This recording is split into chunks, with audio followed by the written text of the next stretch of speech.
السلام عليكم ورحمة الله وبركاته. الله يسعدكم ويسعدنا ويحميكم ويحمينا، قولوا امين.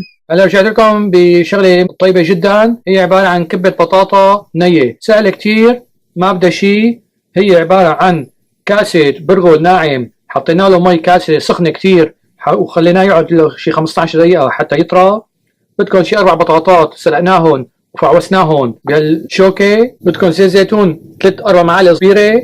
بدكم بصلة وحدة فرمتها ناعمة كتير، حطيت لها دبس فليفلة معلقة كبيرة، بقدونس مفروم ناعم، ملح وفلفل ونص معلقة صغيرة كمون. بعد بسم الله والصلاة على النبي. هلا بنبدأ بالخلط. بطاطا حطيتهم، هلا بحط البصلات والدبس الفليفلة، بحط البقدونس والزيت زيتون، بعدين بحط الملح والبهارات. نتابع مخلط لحتى يتجانس الخليط. بعدين حطينا الملح والكمون والفلفل، نخلطها. شايفين لونها وحلاها. بنبل ايدينا بالمي مشان نساوي قراص قراص، شايفين شلون.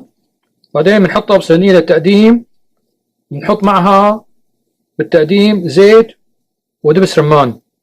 كتير طيب تطلع كبة بطاطا نية مع دبس رمان وزيت للتقديم. هاي مقبلات كتير طيبة، ان شاء الله تعجبكم وتدعونا، ولا تنسونا من الشير واللايك والسبسكرايب والدعاء. والسلام عليكم ورحمة الله وبركاته. واذا عندكم سؤال بعتوا لنا على اليوتيوب.